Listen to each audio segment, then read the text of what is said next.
പള്ളിപ്പണി പൂർത്തിയാക്കാനുള്ള നിയോഗവുമായി മലയാറ്റൂർ മലയിലേക്ക് കാൽനടയായി കുരിശിന്റെ വഴി നടത്തി വൈദികനും യുവജനങ്ങളും.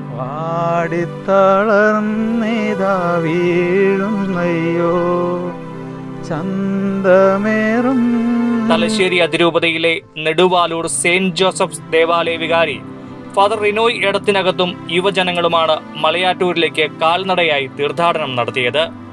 പൊന്നും കുരിശുമുത്തപ്പോ പൊന്നും കുരിശുമുത്തപ്പോ.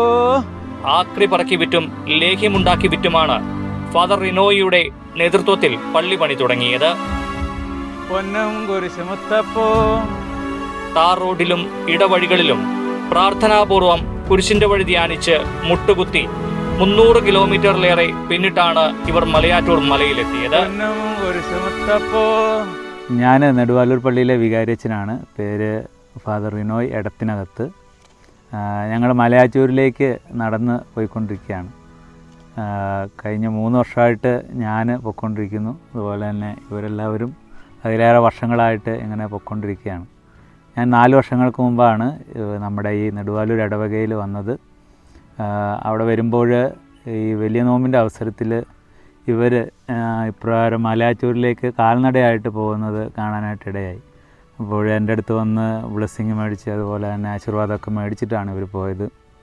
അപ്പോൾ വർഷങ്ങളായിട്ട് ഇവരിങ്ങനെ നടന്നു പോകുന്നതായിട്ട് അറിയാനായിട്ട് സാധിച്ചു. അല്ല, ആ സമയത്താണ് ഞങ്ങളുടെ പള്ളിപ്പണി ആരംഭിച്ചത്. അന്നേരമാണ് ഇവർ പോകുന്നത്. അന്നേരം ആ വർഷം എനിക്ക് പോകാനായിട്ട് സാധിച്ചില്ല. പിന്നെ ഞാനിങ്ങനെ ചിന്തിച്ചു, ഓരോ പള്ളികൾ പണിയുമ്പോഴും അവിടെയുള്ള ആളുകൾ ഒത്തിരിയേറെ ത്യാഗങ്ങൾ സഹിക്കും. അതുപോലെ തന്നെ പണിയുന്ന വികാരിയച്ഛന്മാരും ഒത്തിരിയേറെ ത്യാഗങ്ങളൊക്കെ സഹിക്കും. അപ്പോൾ തീർച്ചയായിട്ടും എന്ത് ത്യാഗമാണ് എടുക്കേണ്ടതെന്ന് ചോദിച്ചാൽ അങ്ങനെ ഒരു മനസ്സിലേക്കൊരു ചിന്ത വന്നപ്പോഴാണ് ഇവർ നടന്നു പോകുന്നത് കാണാനായിട്ടിടയായത്. അപ്പോൾ തന്നെ മനസ്സിലുറപ്പിച്ചു, ഈ ദേവാലയ നിർമ്മാണം നടന്നുകൊണ്ടിരിക്കുന്ന അവസരങ്ങളിലൊക്കെ തീർച്ചയായിട്ടും ഇപ്രകാരം നടന്നു പോകണമെന്ന്. അപ്പോൾ തീർച്ചയായിട്ടും ഇത് ദൈവത്തിൻ്റെ അനുഗ്രഹം ഉണ്ടെങ്കിൽ മാത്രമേ ഈ ദേവാലയം പൂർത്തിയാകുള്ളൂ എന്ന് ഞങ്ങൾക്കറിയാം. കാരണം എന്താണെന്ന് വെച്ചിട്ടുണ്ടെങ്കിൽ വളരെ ചെറിയൊരു ഇടവകയാണ്. ഇപ്പോൾ 130 വീട്ടുകാരേ ഉള്ളൂ. എല്ലാവരും സാധാരണ കൂലിപ്പണിയൊക്കെ ചെയ്യുന്ന, അതുപോലെ തന്നെ ചെങ്കൽ മേഖലയിലൊക്കെ പണിയെടുക്കുന്ന, കല്ല് പണയിലൊക്കെ ആയിട്ട് ഇങ്ങനെ വിളിക്കുന്ന ഒരു 80% ആൾക്കാർ അപ്രകാരമുള്ളവർ കൂലിപ്പണിയൊക്കെ എടുക്കുന്നവരാണ്. വലിയ സാമ്പത്തികമൊന്നുമില്ല.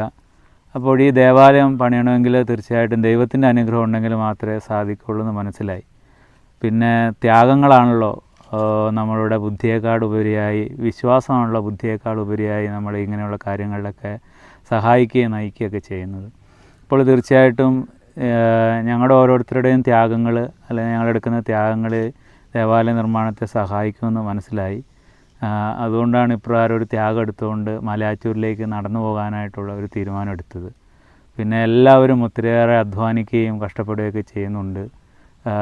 പള്ളിപ്പണിക്ക് പൈസ കണ്ടെത്താനായിട്ട് കർക്കിടക ലേഹ്യം ഉണ്ടാക്കിയും, അതുപോലെ തന്നെ എല്ലാ ഞായറാഴ്ചകളിലും പൊതുപ്പണിയൊക്കെ എടുത്തും, അതുപോലെ തന്നെ പള്ളിയുടെ പണികളൊക്കെ എല്ലാം ആളുകൾ തന്നെയൊക്കെ എടുത്തിട്ടാണ് ഇപ്രകാരം പള്ളിപ്പണിയൊക്കെ നടത്തിക്കൊണ്ടിരിക്കുന്നത്. നിലവിൽ നമ്മുടെ ദേവാലയം എന്ന് പറയുന്നത് 50 വർഷത്തോളം മുമ്പ് പണി കഴിച്ച ഒരു ദേവാലയമാണ്. അത് ഒത്തിരിയേറെ ശോചനീയമായ ഒരവസ്ഥയിലൂടെ കടന്നു പോകുന്നതാണ്. അപ്പോൾ മഴക്കാലമൊക്കെ വരുമ്പോൾ വലിയ ബുദ്ധിമുട്ടാണ്. എല്ലാവരും പള്ളിയുടെ ഉള്ളിലൊക്കെ വരുമ്പോൾ മുഴുവനും ചോർന്നൊലിച്ച് ഉള്ളിൽ പോലും നിൽക്കാൻ പറ്റാത്തത്ര മാത്രം വിഷമമുള്ളൊരവസ്ഥ. അതുപോലെ തന്നെ എല്ലാവർക്കും 40 വീട്ടുകാരുണ്ടായിരുന്ന സമയത്ത് പണിഞ്ഞാണ്. അപ്പം വളരെ ചെറിയൊരു ദേവാലയമാണ്. കാലപ്പഴക്കം മൂലം എല്ലാം ജീർണാവസ്ഥയിലായി അങ്ങേയറ്റം ബലഹീനമായിട്ടുള്ള സാഹചര്യത്തിലാണുള്ളത്. പിന്നെ ഞായറാഴ്ച ആരാധനയ്ക്ക് വരുമ്പം 1/4 ആൾക്കാരെല്ലാവരും പുറത്താണ് നിൽക്കുന്നത്. വെയിലും മഴയൊക്കെ കൊണ്ടിട്ട് പുറത്താണ് നിൽക്കുന്നത്. ഉള്ളിൽ കയറാൻ സൗകര്യമില്ലാത്തതുകൊണ്ട്. അപ്പോൾ അങ്ങനെ തീർത്തും ബലക്ഷയം സംഭവിച്ച് ഏത് നിമിഷത്തിലും ഇടിഞ്ഞു വീഴാവുന്ന അങ്ങനത്തെ ഒരു അവസ്ഥയിലൂടെ കടന്നു പോകുന്നതിലാണ് നമ്മുടെ ഈ ദേവാലയ നിർമ്മാണം എന്നതിലേക്ക് നമ്മൾ എല്ലാവരും ഉൾച്ചേർന്നത്. അങ്ങനെയാണ് അത് ആരംഭിച്ചത്. മരം മുറിക്കുന്നതും അതെടുക്കുന്നതും അറക്കുന്നതും എല്ലാം നമ്മുടെ ആളുകൾ തന്നെയാണ്. കല്ലെടുക്കുന്നതും മണ്ണെടുക്കുന്നതും അതിൻ്റെ എല്ലാ പണികളും ആളുകൾ തന്നെയാണ് ചെയ്യുന്നത്. പ്രകാരം എല്ലാം കൊണ്ടും അതിനോട് ഉൾച്ചേർത്തുകൊണ്ട്, അതുപോലെ തന്നെ അതെല്ലാം കാര്യങ്ങളെല്ലാം എല്ലാവരും കൂടെ ഒരുമിച്ച് ചേർന്ന് ചെയ്തുകൊണ്ടാണ് പള്ളിപ്പണിയുടെ കാര്യങ്ങളൊക്കെ മുമ്പോട്ട് കൊണ്ടുപോകുന്നത്. ഞങ്ങളുടെ വികാരിയച്ഛൻ ഞങ്ങൾക്ക് വേണ്ടി ഇപ്പോൾ മറ്റൊരു സ്ഥലത്ത് നിന്ന് ഇടവകയിലേക്ക് വന്ന് കുർബാന ചെല്ലാനായിട്ട് വന്നു. അപ്പോൾ ഒരു നിയോഗം എന്ന പോലെ ഒരു പുതിയ പള്ളിപ്പണിക്കായിട്ട് ഞങ്ങളെല്ലാവരും കൂടി തീരുമാനമെടുത്ത് പള്ളിപ്പണി ആരംഭിക്കുകയും, അപ്പം സാമ്പത്തികമായിട്ട് ഞങ്ങൾക്ക് ഒത്തിരി ബുദ്ധിമുട്ടുകളുണ്ടായിരുന്നു. അപ്പം നമ്മൾ തന്നെ അച്ഛൻ ഇത്രയും ഞങ്ങൾക്ക് വേണ്ടി കഷ്ടപ്പെടുമ്പം നമ്മളും അതിനു വേണ്ടി ഒരുപാട് എഫേർട്ട് ഇടുന്നുണ്ടായിരുന്നു. അപ്പം കൂടുതലായിട്ട് നമ്മൾ തന്നെ സ്വന്തമായിട്ട് ഒത്തിരി പണികൾ എടുക്കുകയും ആക്രി കുറുക്കുകയും അങ്ങനെ പല രീതിയിലുള്ള കാര്യങ്ങൾ ചെയ്തുകൊണ്ടാണ് നമ്മൾ മുൻപോട്ട് പോയിക്കൊണ്ടിരിക്കുന്നത്. ഇവിടെയുള്ളവരെല്ലാവരും തന്നെ സാധാരണക്കാരാണ്. അപ്പോൾ എല്ലാവർക്കും ഞങ്ങളെപ്പോലെ തന്നെ ഇങ്ങനെ കുടുംബവും കാര്യങ്ങളൊക്കെ ഒരു ജീവിതത്തിൻ്റെ ഒരറ്റം മറ്റേ അറ്റത്തെ കൂട്ടിമുട്ടിക്കാൻ വേണ്ടി ഒത്തിരി കഷ്ടപ്പെടുന്ന ആൾക്കാരാണ്. അപ്പം എല്ലാവർക്കും ഒരുപോലെ തന്നെ നടക്കാനും കാര്യങ്ങളും പറ്റാത്തതുകൊണ്ട് അവരുടെ എല്ലാവരുടെയും നിയോഗങ്ങൾ നമ്മൾ മനസ്സിൽ കൊണ്ട് നടക്കുകയാണ് ചെയ്യുന്നത്. 6 വർഷമായിട്ട് മലയ്ക്ക് പോകുന്നുണ്ടായിരുന്നു. അപ്പോൾ ഒരു വർഷം ആദ്യത്തെ പ്രാവശ്യം നമുക്ക് പോയി കഴിയുമ്പോൾ ഒരുപാട് കഷ്ടപ്പെടണം ബുദ്ധിമുട്ടുകളും ഉണ്ട്. അപ്പോൾ അവിടെ ഇത്രയും കഷ്ടപ്പെട്ട് അവിടെ എത്തിക്കഴിഞ്ഞതിന് ശേഷം മനസ്സിന് ഭയങ്കര ഒരു സന്തോഷമുണ്ട്. നമ്മളെ കൊണ്ട് ഒരിക്കലും ചെയ്യാൻ കഴിയില്ല എന്ന് വിചാരിച്ചൊരു കാര്യം നമ്മളത് നേടിയെടുക്കുമ്പോൾ ഭയങ്കര ഒരു സന്തോഷം, ഭയങ്കര ഒരു കാര്യം തന്നെയാണ്. പോകുമ്പോൾ കൊന്തയെ ജപമാല ചൊല്ലിക്കൊണ്ടാണ് പോകുന്നത്. നമ്മൾ ഓരോ മനസ്സിൽ ഓരോ നിയോഗങ്ങൾ പലരും പല രീതിയിലുള്ള കാര്യങ്ങൾ പ്രാർത്ഥിക്കണം, ഇന്ന് നിയോഗം വെച്ച് പ്രാർത്ഥിക്കണം എന്നൊക്കെ പറയുമ്പോൾ ഇങ്ങനെ കൊന്ത ചൊല്ലിക്കൊണ്ടാണ് പോകുന്നത്. ഈ ദേവാലയം എപ്രകാരം പൂർത്തീകരിക്കണമെന്ന് ആഗ്രഹിക്കും തീർച്ചയായിട്ടും ഒരു ആത്മീയമായിട്ടുള്ള ശക്തി ഉണ്ടെങ്കിൽ മാത്രമേ അത് പൂർത്തീകരിക്കാനായിട്ട് സാധിക്കുകയുള്ളൂ. അപ്പോൾ ഞങ്ങളുടെ ഇല്ലായ്മയും അതുപോലെ തന്നെ വല്ലായ്മയും ഉണ്ടെങ്കിലും ദൈവത്തിൻ്റെ ഇടപെടലുണ്ടെങ്കിൽ തീർച്ചയായിട്ടും അതിന് സാധിക്കും. അതിന് തീർച്ചയായിട്ടും ഈശോ കുരിശിൽ ബലിയായതുപോലെ ആരുടെയെങ്കിലുമൊക്കെ ത്യാഗങ്ങളും സഹനങ്ങളൊക്കെയാണ് ഇപ്രകാരമുള്ള ദേവാലയങ്ങളെയൊക്കെ പടുത്തുയർത്തുന്നതെന്ന് അറിയാം. അതുകൊണ്ട് ഞങ്ങളെല്ലാവരും ഇപ്രകാരം ഒരു ത്യാഗം എടുത്തുകൊണ്ട് മുമ്പോട്ട് പോവുകയാണ്. അപ്പോൾ മലയാറ്റൂരിലേക്ക് നടന്നു പോവുകയാണ്.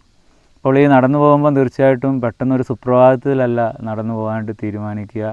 ഒത്തിരിയേറെ നാളത്തെ ഒരുക്കത്തിനും പ്രാർത്ഥനയ്ക്ക് ശേഷമാണ് ഞങ്ങളെല്ലാവരും ഇപ്രകാരം മലയാറ്റൂരിലേക്ക് നടന്നു പോവുക. അപ്പോൾ 150 ദിവസത്തോളം നോമ്പൊക്കെ എടുത്തിട്ടാണ് മലയാറ്റൂരിലേക്ക് നടന്നു. എങ്കിൽ മാത്രമേ നടന്ന് അവിടെ എത്തിച്ചേരുകയുള്ളൂ. അപ്പോൾ ഡിസംബറിൽ നോമ്പ് ആരംഭിച്ചിട്ടുണ്ടെങ്കിൽ അത് തീരുന്നത് ഈസ്റ്ററിൻ്റെ സമയത്ത്, ഈസ്റ്ററിനെ അത് വീടത്തുള്ളൂ. അപ്പോൾ അത്രയും ദിവസങ്ങൾ നോമ്പെടുത്ത് പ്രാർത്ഥിച്ച് ഓരോ ദിവസവും ഒരു 40 കിലോമീറ്ററിലധികം നടന്ന് ഇപ്രകാരം 8-10 ദിവസങ്ങൾ കൊണ്ടാണ് മലയാറ്റൂരിലേക്ക് എത്തിച്ചേരുക. ഓരോ ദിവസം ഓരോ പള്ളികളിലോ അല്ലെങ്കിൽ മറ്റ് ഇടങ്ങളിലൊക്കെ ആയിട്ട് വിശ്രമിച്ചും അതുപോലെ തന്നെ അവിടെയൊക്കെ അഭയം തേടിയും അതുപോലെ തന്നെ എല്ലാ ദിവസവും വിശുദ്ധ കുർബാന അർപ്പിച്ചുമൊക്കെ ഇപ്രകാരം ഒരു കാൽനടയായിട്ട് ഈശോയെയും മാത്രം മനസ്സിൽ ധ്യാനിച്ചുകൊണ്ട് ഇങ്ങനെ കടന്നു പോകുമ്പോൾ ഒരു പ്രയാസങ്ങളും ബുദ്ധിമുട്ടുകളും ഒന്നുമില്ലാതെ അവിടെ എത്തിച്ചേരാനായിട്ട് ഈശോ നമ്മളെ കയ്യിൽ കൊണ്ടു നടക്കുന്ന അനുഭവത്തിലൂടെ മുമ്പോട്ട് പോകാനായിട്ട് സാധിക്കുന്നുണ്ട്. പൊന്നും കുരിശുമുത്തപ്പോ പൊന്നും കുരിശുമുത്തപ്പോ. എൻ്റെ വ്യക്തിപരമായ ഒരു അനുഭവം പറയുകയാണെങ്കിൽ ഇതിനു മുമ്പൊരു 2-3 വർഷമായിട്ട് പോകുമ്പം എൻ്റെ ഒരു വ്യക്തിപരമായ ഒരു കാര്യങ്ങളൊക്കെ നിയമങ്ങളൊക്കെ വെച്ച് പ്രാർത്ഥിച്ചു കഴിഞ്ഞാൽ അത് തീർച്ചയായും സാധിക്കുന്ന ഒരു അനുഭവം ഉണ്ടായതുകൊണ്ടാണ് പിന്നീടുള്ള വർഷങ്ങളിൽ നമുക്ക് ഓരോരുത്തർ തരുന്ന നിയോഗങ്ങളും നമ്മുടെ വ്യക്തിപരമായ കാര്യങ്ങളൊക്കെ വെച്ച് പോകാൻ തോന്നുന്നത്. അപ്പോൾ ആ ഒരു ആഗ്രഹം മനസ്സിലുള്ളത് കൊണ്ടും പിന്നെ നമ്മുടെ ദേവാലയത്തിൻ്റെ ഒരു ദയനീയാവസ്ഥയൊക്കെ കണ്ടുകൊണ്ടും നമ്മുടെ അച്ഛൻ പോകുന്ന പോലെ തന്നെ ആ ഒരു നിയോഗം കൊണ്ട് മനസ്സിൽ കൊണ്ട് നടന്നാണ് മല കയറാൻ വേണ്ടി പോകുന്നത്.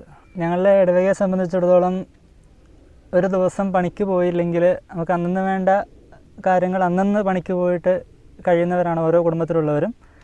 അപ്പോൾ അങ്ങനെയുള്ളവരുടെ ഓരോരുത്തരുടെയും കാര്യങ്ങളും കൂടെ മനസ്സിൽ കൊണ്ടുകൊണ്ടൊരു നിയോഗം വെച്ചുകൊണ്ടാണ് ഞങ്ങൾ മലയാറ്റൂർ മല കയറാൻ വേണ്ടി പോകുന്നത്. ഈ ദേവാലയത്തിന് വേണ്ടി വെക്കുന്ന ഓരോ കല്ലുകളും ഞങ്ങളുടെ പ്രാർത്ഥനയുടെയും ത്യാഗത്തിൻ്റെയും ഫലമാണ്. ഞങ്ങൾ മലയാറ്റൂർ പോകുന്നത് ഈ ഒരു ദേവാലയ നിർമ്മാണത്തിൻ്റെ നിയോഗം കൂടി മനസ്സിൽ വെച്ച് പ്രാർത്ഥിച്ചുകൊണ്ടാണ്. ഒരു കൊന്തയും ഒരു കുരിശും എടുത്ത് ഞങ്ങളുടെ ദേവാലയ നിർമ്മാണം എന്നുള്ള ഒരു നിയോഗം വെച്ചിട്ടാണ് ഞങ്ങൾ യാത്ര തുടങ്ങുന്നത്. മലയാറ്റൂർ മല കയറി മുത്തപ്പനെ കണ്ട് നേർച്ച കാഴ്ചകൾ അർപ്പിച്ച് തിരിച്ച് മല ഇറങ്ങുമ്പോഴുള്ള സന്തോഷം ആണ് ഞങ്ങളുടെ ജീവിതത്തിൽ ഏറ്റവും പ്രധാനം. മലയാറ്റൂർ മലയിൽ കയറി ജനകോടികളെത്തുന്നു, അവിടത്തെ തിരുവഴി കാണാൻ പൊന്നും കുരിശുമുത്തപ്പോ. നമ്മുടെ മനസ്സിൽ ഈ മലയാറ്റൂർ പോകുകയെന്ന് പറയുമ്പോൾ ആ പള്ളിപണിയാണ് ഏറ്റവും പ്രധാനപ്പെട്ടായിട്ട് മുമ്പിൽ നിൽക്കുന്നത്. അതിനുവേണ്ടി പ്രാർത്ഥിച്ച് ഒരുങ്ങിയിട്ടാണ് അതിനു വേണ്ടിയിട്ടുള്ള ആരംഭം കുറിച്ച് നടന്നു പോകുന്നതെങ്കിലും ഇതറിയുമ്പോൾ ഒരുപാട് മനുഷ്യർ വരും. വന്നതിന് ശേഷം അവർ പ്രാർത്ഥനാ നിയോഗങ്ങളൊക്കെ തരും. ചിലരൊക്കെ കണ്ണീരോടെ ഓരോ കാര്യങ്ങൾ അവിടെ പോകുമ്പോൾ മല കയറുമ്പോൾ ഞങ്ങളുടെ കാര്യം കൂടി പറയണമെന്നൊക്കെ പറയുമ്പോൾ നമുക്കും വലിയ സങ്കടം വരും. അപ്പോൾ അതും കൂടെ മനസ്സിൽ ചേർത്ത് ഈ 8 ദിവസങ്ങൾ നടക്കുമ്പോൾ മറ്റ് ജോലികളൊന്നും ചെയ്യാനായിട്ടില്ല. ഒരേ ഒരു കാര്യം മാത്രമേ ഉള്ളൂ, പ്രാർത്ഥിക്കുക എന്ന് പറയുന്നത് മാത്രമേ ഉള്ളൂ. അപ്പോഴേ ഇങ്ങനെ നമ്മുടെ അടുത്ത് വരുന്ന മനുഷ്യരെല്ലാവരെയും ഓർക്കും. ഒരുപാട് പേര് നേർച്ച കാഴ്ചകൾ തരും. ഒരുപാട് അവരുടെ ചെറിയ സമ്പാദ്യങ്ങളും, എവിടെയെങ്കിലും ഒരു കടയിൽ ഇപ്പോൾ ഒരു വെള്ളം കുടിക്കാനായിട്ട് കയറിയിട്ടുണ്ടെങ്കിൽ അപ്പോൾ ആ കടയിൽ അവർ പറയാണ്, ഞങ്ങളും ഇങ്ങനെ പോകാൻ ആഗ്രഹിക്കും, പക്ഷെ പോകാൻ പറ്റുന്നില്ല, ഞങ്ങളുടെ നേർച്ച കൂടെ ഒന്ന് സമർപ്പിക്കാവോ, അങ്ങനെ ചോദിച്ച് അവരും പറയും. അങ്ങനെ ഇവിടെ നിന്ന് അവിടെ ചെല്ലുന്നോടം വരെ സമയത്ത് വരെ നമ്മുടെ ഇടവകയിൽ നിന്ന് അവിടെ ചെല്ലുന്നോടം സമയം വരെ കാണുന്ന ഓരോ വ്യക്തികൾ ഇപ്രകാരം പ്രാർത്ഥനാ നിയോഗങ്ങൾ തന്നുകൊണ്ടിരിക്കുന്ന അനുഭവമാണുള്ളത്. പിന്നെ നമ്മൾ ഒരിക്കലും കാണാത്തവരും അറിയാത്തവരുമായിട്ടുള്ള ആളുകൾ, അങ്ങനെ പല ആൾക്കാരെ കണ്ടെത്തുന്നത് സമൂഹത്തിൽ നമ്മൾ മാറ്റി നിർത്തുന്നവരും അല്ലെങ്കിൽ വേറൊരു വീക്ഷണകോണോടെ കാണുന്നവരെയൊക്കെ പലപ്പോഴും അവരും ഈ കർത്താവിൻ്റെ കരുണയും അതുപോലെ തന്നെ ഈ ഒരു ആത്മീയതയുടെ ഭാഗമായിട്ട് മാറുന്നത് കാണുമ്പോൾ പലപ്പോഴും സന്തോഷം തോന്നാറുണ്ട്. കോഴിക്കോടോട് കഴിഞ്ഞ ദിവസം ഇങ്ങനെ നടന്നു വരുന്ന അവസരത്തിൽ കാണാനായിട്ട് സാധിച്ചത് ഒരു ട്രാൻസ്ജെൻഡറായിട്ടുള്ള ഒരു ആളെ കാണാനായിട്ട് ഇടയായി. രാത്രിയിൽ പാതിരാത്രി 1 മണി കഴിയുന്ന സമയത്താണ്. അപ്പോൾ അദ്ദേഹത്തിൻ്റെ അവിടെ എത്തിയപ്പോൾ ചോദിച്ചു എവിടെ പോവുകയാണെന്ന് ഇങ്ങനെ ചോദിച്ചു. അങ്ങനെ ചോദിച്ചപ്പോൾ ഇങ്ങനെ പറഞ്ഞു മലയാറ്റൂരിലേക്ക് നേർച്ചയായിട്ട് നടന്നു പോവുകയാണെന്ന് പറയുമ്പോൾ അദ്ദേഹം പറയുന്നത് ഞങ്ങൾക്കൊക്കെ വേണ്ടി കൂടി പ്രാർത്ഥിക്കാവോ എന്നാണ്. അപ്പോൾ രാത്രിയിൽ ഇപ്രകാരം മറ്റു തരത്തിലുള്ള ജോലികളൊക്കെ ചെയ്യുന്ന ഇങ്ങനെയുള്ള വ്യക്തികൾ പോലും ഇപ്രകാരം കർത്താവിൻ്റെ കരുണയും സ്നേഹമൊക്കെയാണ് ആഗ്രഹിക്കുന്നത്. അതുപോലെ തന്നെ അവരുടെ ഉള്ളിലും ഇപ്രകാരം ഒരു ആത്മീയതയുടെ ബോധ്യമുണ്ടെന്ന് ഓർക്കുമ്പോൾ നമ്മളൊക്കെ കൂടുതൽ പ്രാർത്ഥിക്കുവാനും അതുപോലെ തന്നെ എല്ലാവരും സമർപ്പിച്ച് പ്രാർത്ഥിക്കും. ഇങ്ങനെ മല കയറുന്ന അവസരത്തിൽ അതൊക്കെ നമ്മുടെ മനസ്സിലേക്ക് വന്നിട്ടുണ്ട്. ഉറപ്പായിട്ടും ഒരു കണ്ണീരോടെ പ്രാർത്ഥിച്ചുകൊണ്ട് എല്ലാ മനുഷ്യർക്ക് വേണ്ടിയും പ്രാർത്ഥിച്ച് മുമ്പോട്ട് പോകും. പിന്നെ ഒരു വലിയ അത്ഭുതം, എന്ത് നമ്മൾ പ്രാർത്ഥിച്ചിട്ടുണ്ടെങ്കിലും അതിൻ്റെ ഫലം നമ്മൾ തിരിച്ച് നമ്മുടെ ഇടവകയിൽ അല്ലെങ്കിൽ വീട്ടിലെത്തുന്നതിന് മുമ്പായിട്ട് ആ കാര്യം സാധിച്ചിരിക്കും എന്നുള്ളതാണ് വലിയൊരു അത്ഭുതം എന്നുള്ളത്. ഏത് നിയോഗങ്ങൾ വെച്ചിട്ടുണ്ടെങ്കിലും അപ്രകാരമാണ്. ഇപ്പോൾ 3 വർഷമായിട്ട് മല കയറിക്കൊണ്ടിരിക്കുകയാണ്. ഓരോ വർഷം പോകുമ്പോഴും ഈ പള്ളിപണിയുടെ ഈ ഭാഗം വരെ കഴിയണം എന്നുള്ള മല അപ്രകാരം നിയോഗം വെച്ച് പോകും. അങ്ങനെ എല്ലാ വർഷവും കഴിഞ്ഞ് ഇനിയിപ്പം ഇത് അവസാന വർഷമാണ്. ഈ വർഷം അവസാനത്തിലെങ്കിലും ഒരു ദേവാലയം വെഞ്ചരിച്ച് അടുത്ത വർഷവും ഉറപ്പായിട്ടും മല കയറണം. അങ്ങനെ മല കയറുമ്പോൾ തീർച്ചയായിട്ടും ഈ പള്ളി വെഞ്ചരിക്കണം. അതിൻ്റെ നന്ദി സൂചകമായിട്ടാണ് മല കയറുന്നതെന്നുള്ള ഒരു നിയോഗമാണ്. അതിപ്പോഴേ എടുത്ത് അതിനുവേണ്ടി ഡേറ്റൊക്കെ കണ്ട് അടുത്ത വർഷത്തേക്ക് വേണ്ടി കണ്ടുകൊണ്ട് ഇങ്ങനെ പ്രാർത്ഥിച്ചുകൊണ്ട് മുന്നേറിക്കൊണ്ടിരിക്കണം. അപ്പോൾ തീർച്ചയായിട്ടും ഏത് നിയോഗങ്ങൾ എടുത്താലും അതെല്ലാം പൂർത്തീകരിക്കുന്ന ഒരനുഭവം മാത്രമാണ് നമ്മുടെ മനസ്സിലുള്ളത്. അതുപോലെ തന്നെ ജീവിതത്തിൽ എതിരായിട്ടും കാണാനായിട്ട് സാധിച്ചിട്ടുള്ളത്.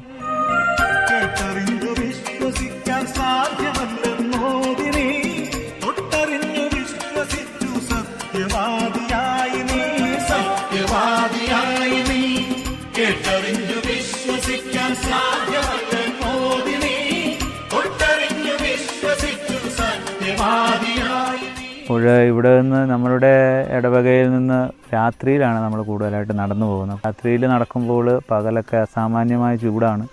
അപ്പോൾ ആ ചൂടൊന്നും താങ്ങാനായിട്ട് സാധിക്കാത്തതുകൊണ്ട് രാത്രിയിലൊക്കെ കൂടുതലായിട്ട് നടക്കുന്നത്. ഓരോ ദിവസവും ഒരു 40-50 കിലോമീറ്ററിനിടയിലുള്ള ദൂരമാണ് സാധാരണഗതിയിൽ കവർ ചെയ്യാനായിട്ട് നോക്കുക. ഓരോ ഡെസ്റ്റിനേഷൻ അല്ലെങ്കിൽ സ്ഥിരമായിട്ട് പോകുന്നതുകൊണ്ട് ഓരോ പള്ളികളും അതുപോലെ തന്നെ ധ്യാന കേന്ദ്രങ്ങളും അതുപോലെ തന്നെ സ്കൂളുകൾ അങ്ങനെയൊക്കെ ഓരോ സ്ഥലങ്ങളുണ്ട്.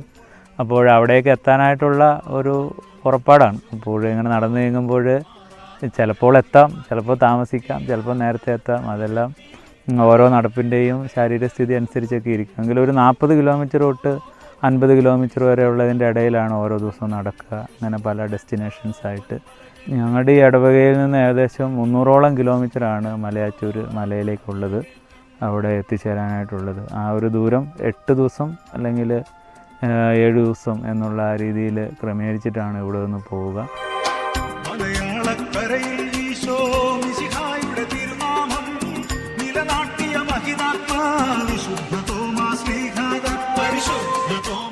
ഇങ്ങനെ മലയാറ്റൂർ നടന്നു പോകുന്ന അവസരത്തിലൊക്കെ എപ്പോഴും കൂടുതൽ സമയം ഈ പള്ളിപണിയെക്കുറിച്ച് ഇങ്ങനെ ചിന്തിച്ചുകൊണ്ടിരിക്കും. എങ്ങനെ ഇത് പൂർത്തീകരിക്കും, ഇനിയും ഒരുപാട് തുക 3/1 തുകയായിട്ട് 2 ഭാഗം മാത്രമേ ആയിട്ടുള്ളൂ, ഇനി ബാക്കിയുള്ളത് കണ്ടെത്തണം. ഏകദേശം 1 കോടി രൂപയോളം ഇനി കണ്ടെത്തണം. എങ്ങനെ കണ്ടെത്തും എന്നുള്ള ആദ്യം അതുപോലെ തന്നെ നൊമ്പരമൊക്കെ മനസ്സിലേക്കൊക്കെ വരും. അപ്പോൾ കുറച്ച് കുടുംബങ്ങൾ മാത്രമേ ഉള്ളൂ, എല്ലാവരും പാവപ്പെട്ടവരാണ്. ഒരുപാട് നാളുകളായിട്ട് 8-9 വർഷക്കാലമായിട്ട് ഈ പള്ളിപണിക്ക് വേണ്ടി അവരവരുടെ തുകകളൊക്കെ കരുതി വെക്കുന്നവരാണ്.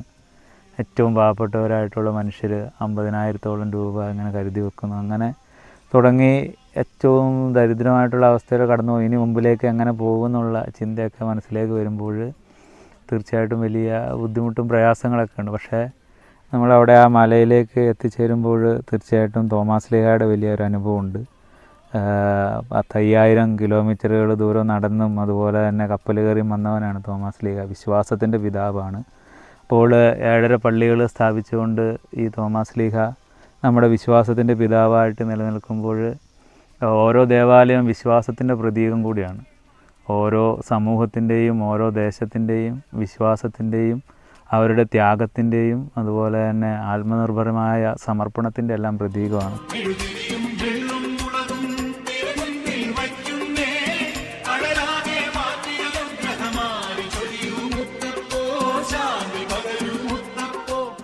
മല കയറി മോടി സന്നിധാനത്തിന് എത്തിക്കഴിയുമ്പോൾ തീർച്ചയായിട്ടും അവിടെ ഒരു വിശ്വാസത്തിൻ്റെ സ്തംഭം പോലെ നിലകൊള്ളുന്ന ആനകുത്തിയ പള്ളി.